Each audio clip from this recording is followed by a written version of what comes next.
Saludos a todos, nuevo reporte semanal para ponernos al día de qué demonios está pasando en el escenario internacional y en los mercados financieros. En esta ocasión, esta semana, traigo artículo al Wall Street Journal hablando de cómo era el sistema monetario antes de la locura monetaria y el gran experimento monetario que vimos ahora. Vamos a hablar también de cómo Donald Trump ha vuelto a golpear a la Reserva Federal en su Twitter, vuelve a atacarla.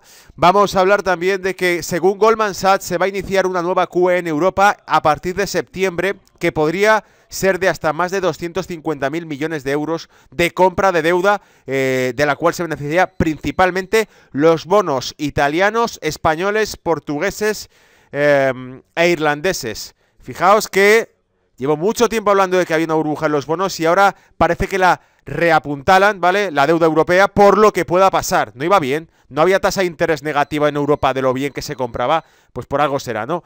Y también traigo en portada una foto, veis ahí en blanco y negro, de Hyatt y de Keynes enfrentados, porque si Keynes, lo he citado más de una vez en este blog, en este videoblog, en Brújula de Mercado, he hecho alguna referencia a la evolución del sistema monetario y de la moneda mundial a través de las ideas de Keynes.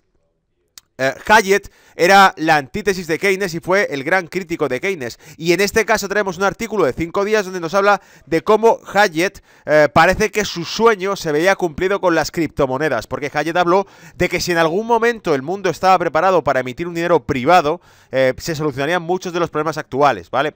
Entonces, esto es interesante hoy, comentarlo hoy, porque hoy es cuando, año 2019, estamos viendo una transición entre un sistema monetario que lleva ya más de 60 años funcionando, que ha quedado obsoleto y que además ha abandonado o ha perdido toda credibilidad, la credibilidad que le daba el sustento o el valor intrínseco que tenía el dinero antiguo, que era el oro.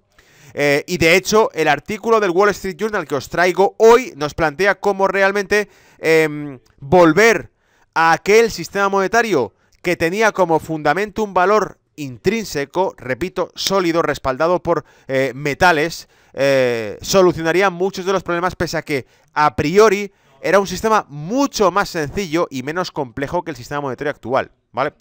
Vamos a entrar en materia con todo esto porque hay más historia, hay comentario también de cómo el Pentágono planea vender 2 billones de dólares en armas a Taiwán, lo cual enciende la mecha de la tensión geopolítica en Asia, porque no hay que olvidar que Taiwán es territorio chino, reivindicado por China, que se sigue reservando el derecho del empleo de la fuerza para mantener su soberanía en el territorio de Taiwán. Y zona por la que se han paseado los destructores americanos durante los meses previos, como acto de provocación entre las aguas chinas y las aguas de Taiwán, que al fin y al cabo es una península anexa a China, ¿vale? Bueno, todo eso y mucho más en este reporte que se repite cada semana y que, si no lo estás, te invito a que te suscribas para que estés a la última de esta visión, porque este videoblog, este canal Brújula de Mercado se ha convertido, pienso, más bien una especie de blog sobre opinión realmente, ¿vale? Hemos pasado de comentar noticias, datos fundamentales, a hacer una especie de blog de opinión sobre lo que ocurre en el mundo a raíz del escenario internacional y de los mercados financieros. Entonces creo que eso es lo que realmente constituye hoy esa evolución que ha tenido este canal, ¿vale? Primer punto de este video reporte semanal. La Fed podría usar la llave de oro, y es el título, ahora lo veremos en inglés, que ha empleado el Wall Street Journal para este artículo donde nos habla de esa descripción del sistema monetario, si volviésemos a un sistema monetario metálico, basado en el oro. El punto número 2 nos habla del gran experimento monetario. Los bancos centrales están fuera de control y vamos a traer una matriz que va a hacer un sumatorio, ¿vale? De cómo todos los bancos centrales del mundo están en modo quantitative easing, que es modo de fabricar billetes, modo de empezar a inyectar billetes en la economía, porque han perdido el control del valor del dinero, ¿vale?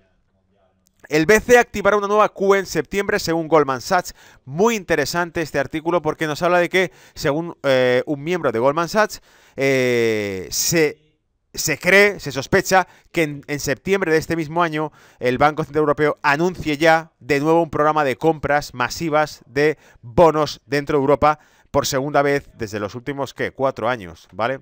Lo cual quiere decir que las cosas no van bien. Wall Street considera el riesgo de un dólar débil. Aquí vamos a hablar en este artículo de cuáles serían los riesgos de un dólar débil.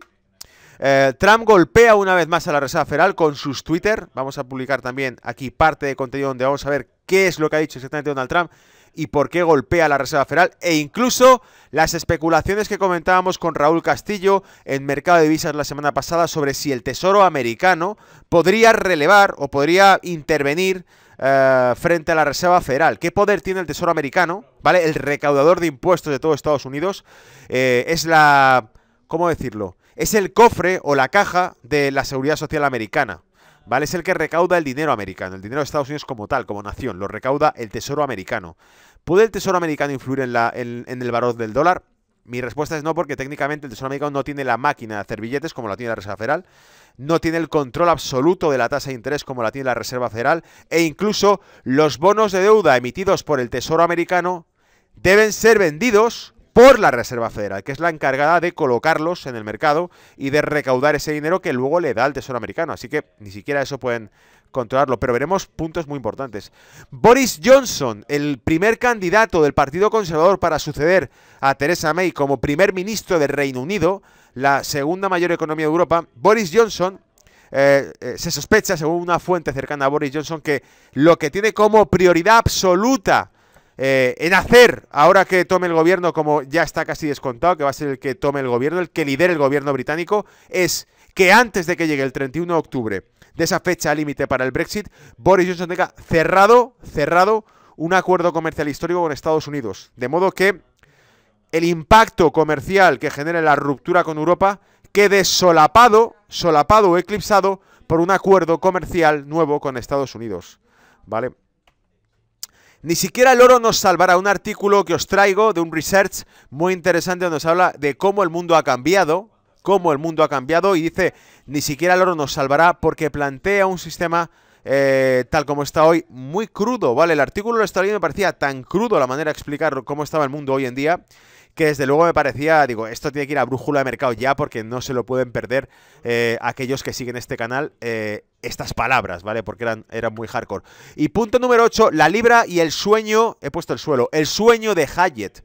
Hayek, el enemigo de Keynes, el enemigo keynesiano, el monetarista Hayek, su sueño, un dinero privado. ¿Serían las criptomonedas un dinero privado? Vamos a citar sus palabras, vamos a hacer una crítica también de ellas, para que podamos analizar un poco de cultura de economistas, ¿vale? En este canal de Brújula de Mercado, que tiene como objetivo, no es hacer un contenido espeso y pedante que no te enteres, se trata de al revés, de traer de ahí arriba, de donde estaban aquellos grandes pensadores de economía, Keynes, Hayek y muchos otros, aquellos grandes pensadores economistas, traerlos aquí, a lo cotidiano, a lo que se pueda seguir en el día a día desde este canal, y donde cualquiera, sin importar si viene del entorno académico de la economía, o del entorno financiero de la industria, o simplemente inversor particular privado, o alguien con inquietudes a nivel global, a nivel mundial, con inquietudes internacionalistas, quiere ver exactamente este pensamiento, ¿por qué no? Por supuesto, trabajémoslo aquí, ¿vale? ¿Quién dijo que esto no puede ser un trabajo apto para todos los públicos? Píldora geopolítica, Estados Unidos venderá armas a Taiwán en plena guerra comercial. Ahí lo tienes, ¿vale? 2 billones de armas a Taiwán, sabiendo cómo está China con el tema de Taiwán, ¿vale? Bien, vamos con ello. El primer artículo de Wall Street Journal dice: con la nominación de Judy Shelton a la Junta de la Reserva Federal, la discusión se ha inclinado hacia el oro. El oro es dinero, o una forma legada de dinero, sostiene Shelton. El oro es... el patrón oro es una forma de organización monetaria de buena reputación, incluso superior. Los banqueros centrales ponen los ojos en el blanco. En el largo recorrido de la historia monetaria, este es un nuevo sistema. Hasta hace relativamente poco, ningún banco central intentó promover el pleno empleo o lo que se llamaba estabilidad de precios. ¿Os acordáis cuántas veces hemos dicho en este canal aquello de que en la universidad nunca te explicaron? De hecho, yo sí estudié economía, yo sí estuve en la universidad, y recuerdo que esto fue motivo de discusión en las aulas cuando yo estudiaba economía, porque yo planteé esa cuestión a algunos de mis profesores, si se podía producir dinero con objetivos reales, o sea, es decir, si se produce dinero para generar un aumento de la actividad económica, aumentaría la producción, ¿vale? Entonces, esto decía, bueno, el objetivo de un banco central es la estabilidad de precios, no los fines políticos, la estabilidad de precios únicamente. Eso según la macroeconomía moderna en los libros de texto de las universidades de economía. Sin embargo, volvemos al pasado, y aquí nos dice cómo en el año 2013, os hago ya recapitulación de lo que he vivido yo como broker, como trader los últimos años. En el año 2013 la Reserva Federal dijo que continuaría con el estímulo, con la QE. Se especulaba entonces con cuándo decidirán cortarla. Y el mercado descontaba, no, se va a cortar en agosto, no, se va a cortar en septiembre. Y entonces la Reserva Federal dijo, va a seguir hasta que el paro baje del 6,5% de Estados Unidos. De repente, un banco central, la Reserva Federal, entraba a juzgar un criterio nuevo. ¿Cuál? El pleno empleo o el nivel de paro, como una variable a considerar a la hora de aplicar una política sobre el dinero. Ya no era la tasa de interés dependiente de la inflación, también del empleo. Y por algo los economistas definían la curva de Phillips como esa curva que relaciona la inflación con el desempleo, ¿vale? Porque existe una relación directa, evidentemente. Esto tardó mucho en Europa en empezar a hacerse, ¿vale? Hubo muchas críticas hacia el Banco Central Europeo hasta que el Banco Central Europeo empezó a meter la pala y empezó a fabricar billetes, ¿vale? Y dice, pero en realidad es una inflación sin fin. Mediante la emisión de papel moneda y la manipulación de la tasa de interés, el avance de la tecnología informática ha hecho posible que un sistema monetario mundial estándar de oro signifique no un sistema, sino muchos. Y aquí viene, el verdadero estándar monetario era dulce y simple. Las naciones participantes defendieron su dinero como un peso fijo de oro. Los ciudadanos podían cambiar moneda por oro u otro papel, según elegían. El oro se movía libremente a través de las fronteras nacionales. Fue donde la tasa de interés y las oportunidades de negocio llamaron. El oro era dinero base. Sobre ella se alzaba la superestructura del crédito. En la deuda, el crédito, la inmensa deuda, se respaldaba o se erguía sobre los depósitos de oro. Quien tenía oro podía emitir deuda. El que no lo tenía no podía. Hoy en día se emite deuda sin oro ninguno, ¿vale? Y dice, la firmeza era una característica definitoria del sistema estándar de oro clásico. La confianza en el funcionamiento de la oferta y la demanda era el mecanismo de precios, su segundo punto básico. La creencia en la responsabilidad por los resultados financieros fue un tercer punto. Es decir, había firmeza en el dólar, porque estaba fundamentado en el oro, reservas de oro. Había confianza en el funcionamiento de la oferta y la demanda, porque era eso, la oferta y la demanda, lo que determinaba el valor del dinero, la tasa de interés, ¿vale? La creencia en la responsabilidad individual por resultados financieros fue un tercero. Fijaos que ya con estas tres características que dice el Wall Street Journal, la tasa de interés negativa actual no podría existir si se regulase la tasa de interés por la oferta y la demanda de cualquier mercado. Es decir, es un mercado intervenido y por eso hay tasa de interés negativa. Si no fuese un mercado intervenido, nunca podría existir un precio negativo. Lo seguimos, ¿no? La idea es clara. ¿Cómo voy a vender algo, ¿vale? Con una tasa de interés negativa? ¿Cómo voy a vender el teléfono móvil por menos 100 euros? A menos que no exista una oferta y una demanda real que sean las que establecen el precio, sino que sea un agente externo independiente a la oferta de dinero y a la demanda de dinero el que fije el precio, que son los bancos centrales, ¿vale? El único objetivo de un banco central era asegurar la convertibilidad de la moneda que administraba el precio fijo y legal. Es decir, el Banco Central tenía que asegurar la liquidez del dinero que se emitía, que fuese convertible por oro. Por eso, la primera emisión de dólares que había te ponía que eran convertibles por reservas de oro. Y luego se quitó. En el año 33 desapareció esa leyenda de los dólares, ¿vale? El tipo de cambio, no el empleo, el crecimiento o la estabilidad de precios fue el todo. Solamente la tasa cambiaria era lo que determinaba todo. No las variables internas de cada país, sino su tasa cambiaria según sus reservas de oro. De hecho, amigos, no lo dice el artículo, pero de hecho, amigos, esto como realmente funcionaba era que cuando un país emitía más de la cuenta, deuda o dinero, fiat, lo que hacía era quedarse corto de reservas de oro. Salían las reservas de oro. ¿Y qué tenía que hacer? Volver a pedir oro, volver a aumentar su productividad, volver a generar excedentes para poder volver a tener depósitos de oro, ¿vale? Poder revertir esa balanza. De manera que el sistema monetario basado en el oro se autorregulaba de una manera muy simple, ¿vale? Y dura. Evidentemente las crisis tardarían más en ajustarse con un sistema basado en el patrón oro. El patrón oro te garantiza un sistema económico más estable, un sistema financiero mucho más sólido, ¿vale? De plomo, que está soportado por el oro de verdad, pero eso sí, tardaría en hacer sus ajustes mucho más lento, ¿vale? Aunque hoy en día es el siglo XXI, probablemente los ajustes funcionasen volados perfectamente, porque se buscaría continuamente un balance, un equilibrio entre las reservas de oro y la cantidad de dinero que se emite por cada país. Y sigo, el Banco de Inglaterra estaba contento de permitir que la gente regulara la oferta de dinero ejerciendo su derecho para cambiar billetes de banco por lingotes. Fijaos que este vídeo de esta semana que os traigo hoy va al corazón del sistema monetario, es súper importante para aquellos que seguís el oro, para aquellos que estáis interesados en conocer realmente en qué mundo vivimos, este vídeo de hoy está hablando de los problemas esenciales del sistema financiero, ¿vale? Y de la naturaleza intrínseca, real del dinero. Este videoprograma, ¿vale? Un erudito del siglo XX que revisó el récord del patrón oro de 1880 a 1914 lo admiró descaradamente. Decía, solo un número insignificante de países fueron expulsados del patrón oro. Una vez adoptado, y las devaluaciones de las monedas de oro fueron altamente excepcionales, sin embargo, todo esto se logró a pesar de un volumen de reservas internacionales que, al menos para muchos de los países, era sorprendentemente pequeño y pese a un mínimo de cooperación internacional en materia monetaria. Arthur Bloomfield escribió esas palabras. Y el Banco de la Reserva Federal de Nueva York las publicó en 1959. Es decir, ya nos decía entonces este señor, este autor, que pese a la mínima cooperación internacional y pese a un mundo mucho menos interconectado que hoy en día, el patrón oro pareció funcionar y pareció estabilizar los flujos de capital mundiales. El patrón oro, la rueda de la revolución industrial, como lo expresa el historiador Lewis Lerman, era tan imperfecto como cualquier otra institución humana. Los precios se mantuvieron estables a largo plazo, pero variables a corto plazo. A veces incluso durante años cayeron. A veces los gobiernos interferían con los movimientos de oro. Hubo pánico cuando los banqueros publicaron un exceso de sus pagarés. ¿Veis? Ese exceso de oferta monetaria. Imprimían demasiado papel y se creaba pánico porque no había oro para respaldarlo. Y cuando la gente corrigió, los bancos centrales responderían elevando su tasa de interés para defender el tipo de cambio. Lo que importaba era el tipo de cambio, la posición de uno en la comunidad monetaria internacional.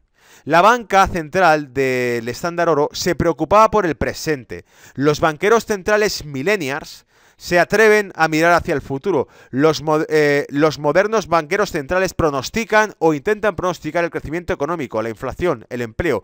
La ideología del patrón oro era laissez-faire, o laissez-faire en francés. Esta es una expresión francesa que se utiliza en economía. Laissez-faire es la mano invisible, el dejar hacer. Ya se ocuparán los distintos agentes que interactúan en una economía, tú, yo, en ajustar sus precios por el propio interés. Está demasiado caro, no lo quiero, ya lo rebajarás porque si no, no lo vendes.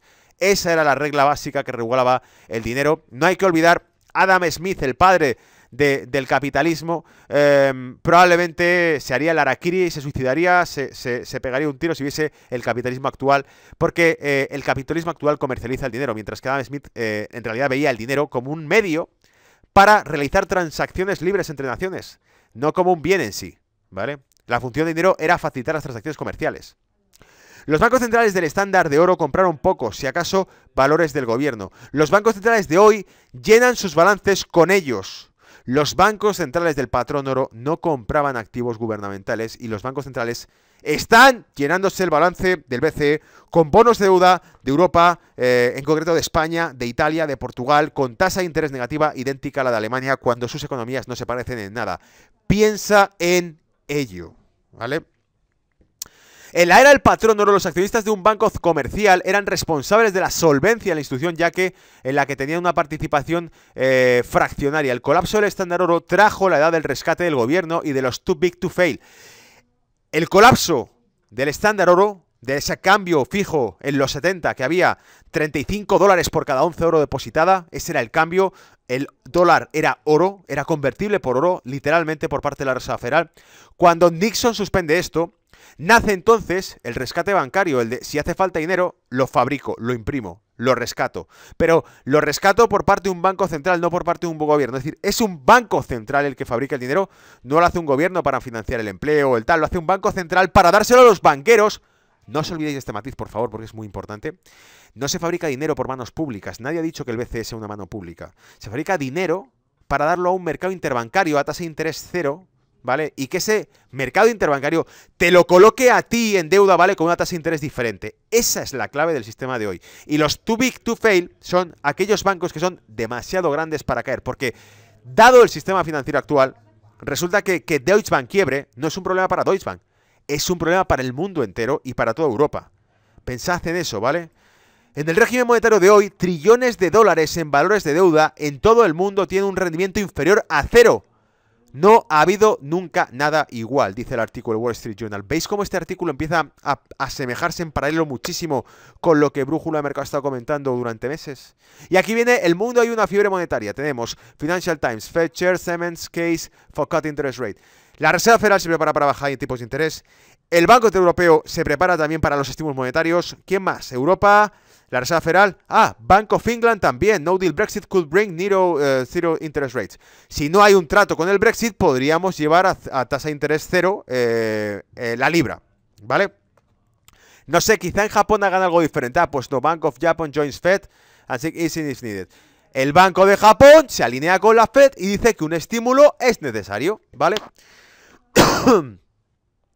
Y aquí dice también, bueno, US Fed easing could prompt first China rate cuts in 4 years.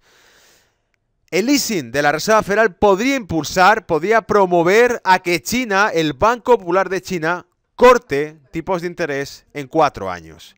O sea, ya llevamos Estados Unidos, Europa, Inglaterra, Japón, China, ¿quién más? Australia, Central Banks cut rates again.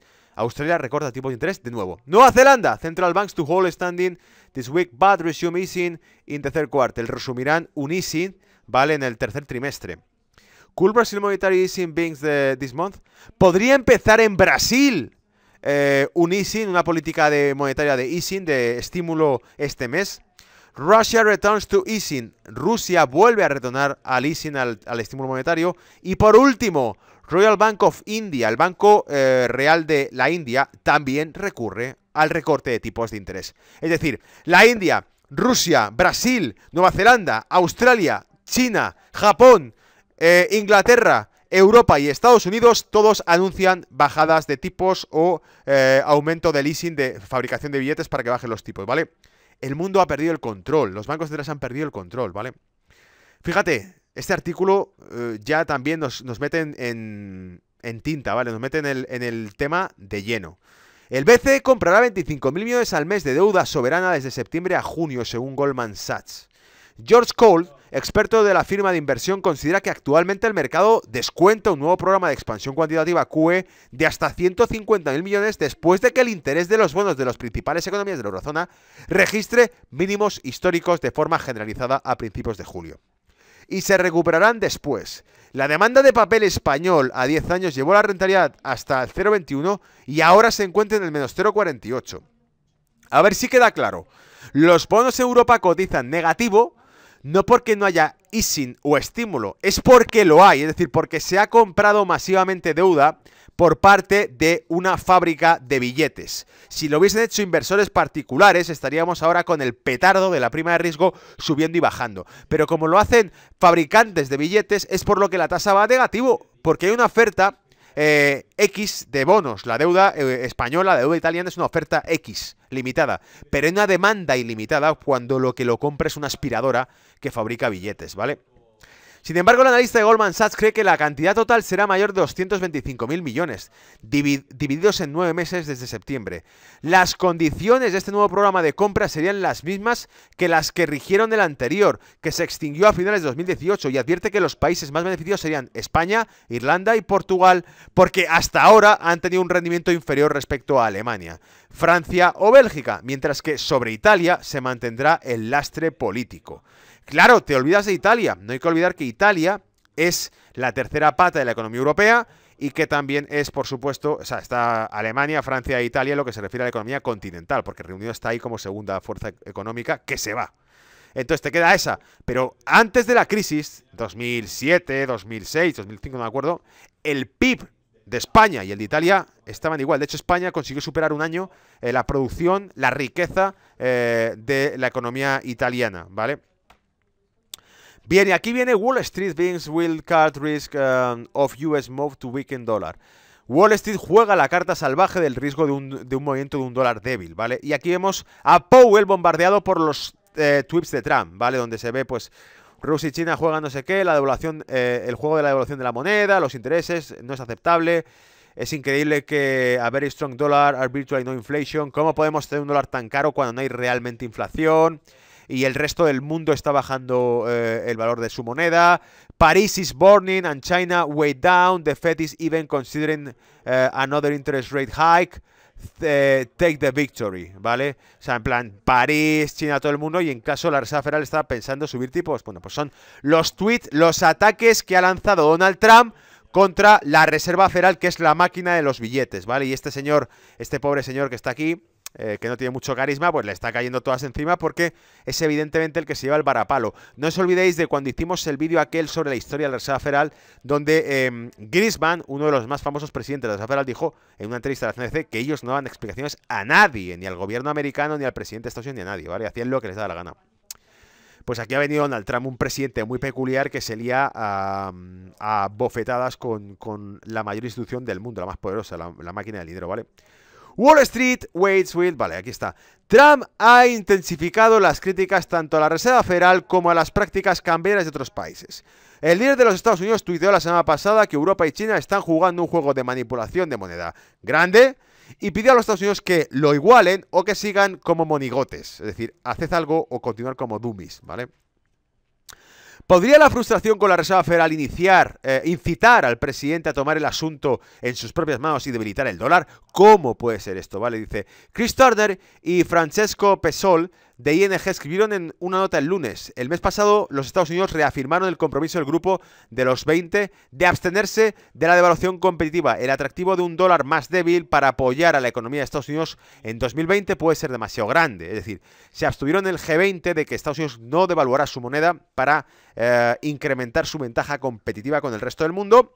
Pero es que, claro, las dificultades que veamos de aquí al año que viene, bueno, veremos si para sobrevivir no lo hacen, ¿vale? Escribieron los estrategas, la volatilidad de la moneda mundial se encuentra en un mínimo de 5 años. Bien, Donald Trump en cierto modo tiene razón cuando estos señores dicen que la volatilidad del dólar ha disminuido mucho. No solo eso, aquí en este canal hemos estudiado matemáticamente, o sea, los gráficos no mienten, cómo el dólar desde 2007 hasta ahora se ha fortalecido un montón. Estamos en máximos, ¿vale? De los últimos 10, 15 años en el dólar, ¿vale?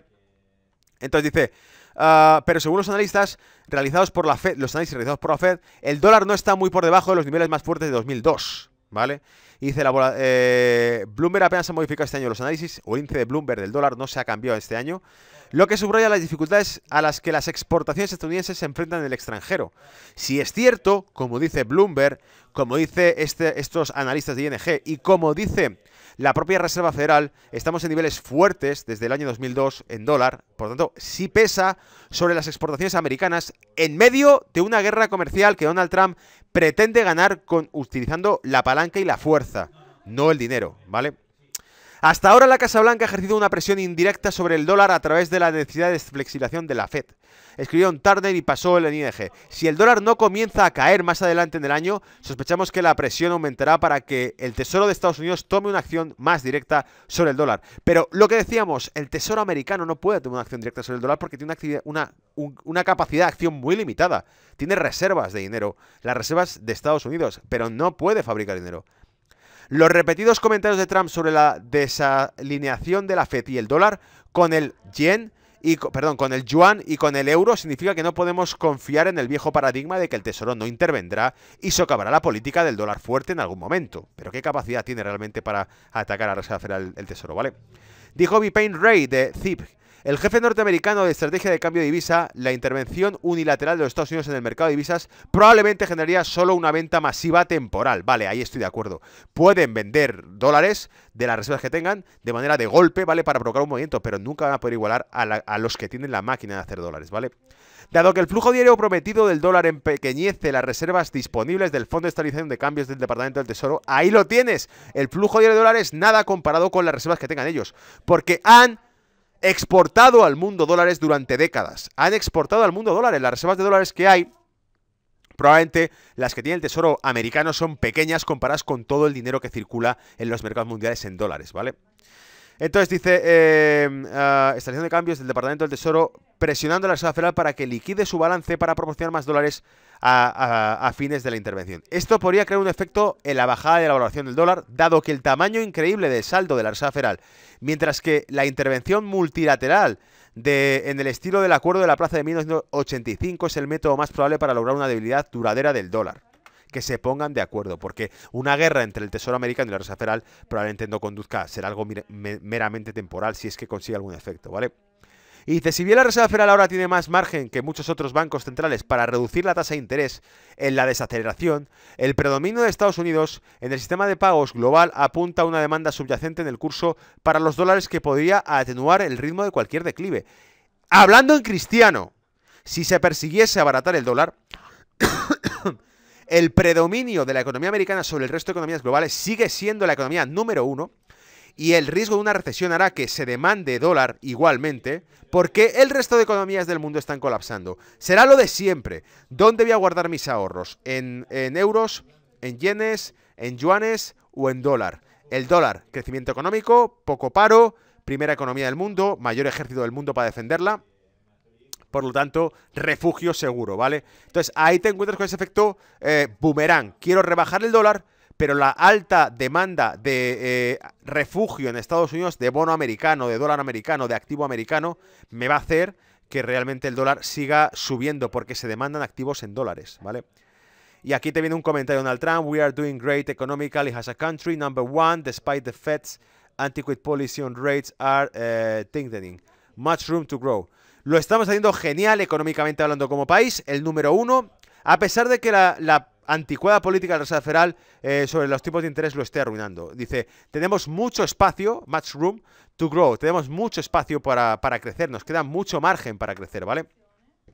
Y aquí hablo de nuestro querido amigo José Luis Cava, porque José Luis Cava publicó en Twitter que más o menos reafirma la visión que he tratado de mantener en estos vídeos reportes. Dice, el mercado de futuros está descontando un recorte de 25 puntos básicos, 0,25%, para el 31 de julio de 2019, tras la publicación de unos datos de inflación algo peores de lo esperado. Si la inflación no tira, evidentemente la Reserva Federal podrá ejecutar el plan prometido de bajar tipos de interés, pero quizá un 0,25, no un 0,50, ¿vale? Tras la fuerte subida experimentada por el precio de los bonos, podemos concluir que el precio ya ha incorporado el recorte de Powell. Es decir, los mercados de bonos reflejan que ya está descontada una bajada de tipos, ¿vale? Así que cuidado, porque cuando los mercados descuentan un evento que ya lo dan por ocurrido, lo único que puede ocurrir es que pase lo contrario, ¿vale? Y esto nos lo enseña la historia. La noticia sobre Johnson publicada por Sputnik. Bojo, como le llaman en Inglaterra, Boris Johnson. UK's Johnson to push the trade deal with US by Brexit deadline has core priority. La prioridad de Boris Johnson sería cerrar un acuerdo de libre comercio con Estados Unidos para la deadline, antes del 31 de octubre, la deadline del Brexit. Boris Johnson, el pionero actual de la carrera de líderes del Partido Conservador del Reino Unido, intentará lograr un acuerdo comercial con los Estados Unidos antes de la fecha límite del Brexit y establecerlo como una de sus prioridades principales si se convierte en primer ministro de Reino Unido. The Times informó el lunes, citando una fuente anónima, ¿vale? La clave de todo está en Estados Unidos. Si conseguimos un acuerdo comercial con Estados Unidos, estaremos en el mercado muy rápidamente para otros acuerdos. Alienta a otros a darse cuenta de que hablamos en serio, dijo al periódico un aliado no identificado de Johnson. Con miras a negociar un acuerdo, es probable que Johnson viaje a Estados Unidos en el momento de la sesión de la Asamblea General de la ONU en septiembre, según los aliados de los políticos. No hay duda de que el momento en que salgamos el 31 de octubre deberíamos estar en consideración de lograr o en condiciones de lograr un o algún tipo de acuerdo con los Estados Unidos, dijo la fuente. Es decir, si se ha conseguido un acuerdo de libre comercio histórico con Estados Unidos para cuando se abandone la zona euro, minimizarán el impacto del Brexit en la economía británica y además invitarán a China, a India y a otros países a que firmen acuerdos de libre comercio con Inglaterra. Como ya se persiguió, Theresa May hizo una de sus reuniones culturales en África buscando nuevos socios inversionistas desde la propia África, ¿vale? Para Reino Unido, nuevos acuerdos comerciales, ¿vale? El nuevo líder tendrá que tratar con el Parlamento, que se niega a aprobar un acuerdo previamente negociado con Bruselas, pero también rechaza el escenario de un no negociar con la Unión Europea. Es decir, aquí os planteo algo que ya dijimos en más de una ocasión en este punto. Lo único que se puede decir a día de hoy sobre el Brexit es que el Parlamento británico está de acuerdo en rechazar el acuerdo que se estableció con Bruselas, lo han rechazado unánimemente, pero también la mayoría laborista y conservadora está de acuerdo en que no se puede producir un Brexit sin que haya un acuerdo, ¿vale? Así que por eso estamos estancados en ese punto. Que es intransigente en cuanto a renegociar los acuerdos. La Unión Europea es intransigente en cuanto a renegociar los acuerdos. Johnson, por su parte, sigue reiterando su promesa de do or die para abandonar el bloque antes del 31 de octubre. Es decir, hazlo o muere. vamos a dejar la Unión Europea el 31 de octubre, do it or die it, ¿vale? Hazlo o muere. Y con eso salto a este artículo en el que el de Wealth Research Group, que me ha llamado mucho la atención, que encontré a través de Daily Coin, que fíjate, voy a entrar directamente en materia para no hacer muy largo este vídeo. Esta es la publicación más brutal, honesta que he escrito y puede hacer que tenga la piel de gallina, tal como me hizo a mí, al darme cuenta de la situación en su totalidad. La razón por la que el oro no salvará a la mayoría de la gente de lo que viene es porque los que más necesitan estabilidad financiera son los que no pueden permitirse poseer cantidades suficientes de dinero para ponerlos fuera de riesgo. No hay excedentes ni ahorros, ¿vale? La clase media se está arruinando. No importa dónde se formen las grietas, ya sea una aceleración de los problemas de Turquía, una hiperinflación en Venezuela, el levantamiento populista en Italia, en Francia, la pesadilla del Brexit, el desorden comercial entre las dos economías más grandes del mundo, Estados Unidos y China, la guerra comercial, ya sea debido a una deuda corporativa excesiva, o lo que es peor, a ninguna de las anteriores, ya que un cisne negro, un Black Swan, se define como un evento que no hemos podido prever, ni siquiera lo vimos venir, nos dio un golpe. Dicho todo esto, si la economía mundial se fractura, estoy protegido con metales preciosos que hoy día cubren a 3 años los gastos de mi familia. Es decir, ha comprado metales que pueden garantizar el sustento de su familia de aquí a 3 años. No tendré que liquidar ninguna acción, vender propiedades inmobiliarias, deshacerme de ningún préstamo que haya prestado o deshacerme de cualquier activo principal en mi vida para salvar mi piel. Tengo un colchón que cumple con los mayores desafíos. Un fenómeno de reinicio global a 3 años. Fíjate que dice, los mayores desafíos, ¿cuáles son? Un fenómeno de reinicio global de 3 años. Un reseteo monetario. Más del 60% de la población mundial tiene ahorros mínimos, inactivos y una fuente de ingresos. Solo una fuente de ingresos. Son los más expuestos a cualquier interrupción, dado que cientos de millones dependen de alguna forma de la ayuda del gobierno. Los políticos siguen emitiendo deuda, monetizada por los bancos centrales, para mantener la calidad de vida de cientos de millones de personas, jubilados, estudiantes, desempleados, discapacitados, enfermos, pobres, niños con dificultades. Es decir, el estado del bienestar se está diluyendo, desaparece, colapsa, ¿vale? Los derechos y el gasto por déficit se suman a los pagos de intereses de los gobiernos, que es dinero que se podría usar para capacitar a la población para trabajos mejores remunerados, para arreglar la infraestructura o para gastar en artículos que aumenten la producción del país, ¿vale? Es decir, inversión en capital. Pero se utilizan para pagar intereses. Aquí hemos dejado de hablar del gasto público sobre la población y hablamos del gasto público sobre intereses en banqueros. Es decir, no olvidéis que se están metiendo a jubilados, estudiantes, desempleados, discapacitados como un lastre económico para el gasto público, también está incluyendo a los banqueros como un lastre económico porque hay que pagarles intereses, ¿vale?, sobre deudas fabricadas de la nada, porque se basan en el coeficiente de caja y en la emisión de dinero deuda, ¿vale? O sea, no hay...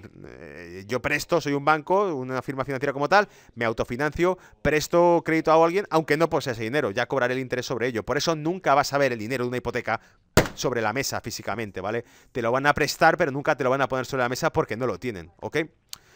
La gran cantidad de soluciones para este problema requieren reconocer su existencia en primer lugar. Reconocer que ese problema existe, ¿vale?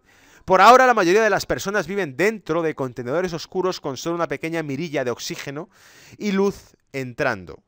Al tener una explosión junto con políticos torcidos y una élite hambrienta de poder, nada cambiará.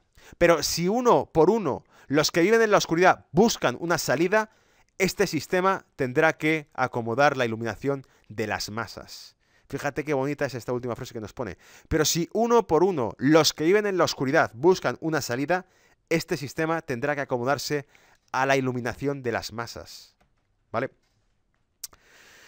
Bien, el artículo de Hayek, poca cosa más, ¿vale? La libra El sueño cumplido de Hayek. Hayek decía, el principal fallo del mercado y la causa de las justificadas censuras que se le dirigen a atravesar periódicas épocas de depresión y de desempleo es una consecuencia de un antiquísimo monopolio del Estado, el de emisión de moneda. No me cabe la menor duda de que la empresa privada, si no se lo hubiera impedido el Estado, hace tiempo que habría ofrecido al público diversas monedas y aquellas que hubieran prevalecido en la competencia habrían sido esencialmente estables.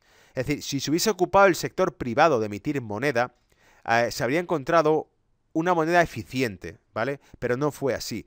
Lo que pasa es que Hayek también se olvida aquí que en realidad no es el Estado el que le imprime, sino bancos centrales que tampoco parecen representar al Estado, o mejor dicho, el Estado dejó de ser la gente, ¿vale? Milton Friedman se opuso a esto, dijo, un marco monetario estable es un requisito previo y esencial para que funcione una economía de mercado. Es dudoso que el mercado pueda por sí mismo proporcionar este marco. ¿Vale? Es decir, hace falta una infraestructura para que la economía confíe en las bases. La economía por sí misma no tiene esa infraestructura de confianza. O sí, ¿vale? Porque el mundo de hoy es un mundo que camina hacia la autogestión y el nuevo sistema que veremos probablemente sea un sistema autosostenible, porque si no, volverá a pasar esto. El FMI ha definido la desaparición de dinero físico como una forma, atención a esta perla, ¿vale? El FMI ha definido la desaparición del dinero físico como una forma de vivir con tipos negativos.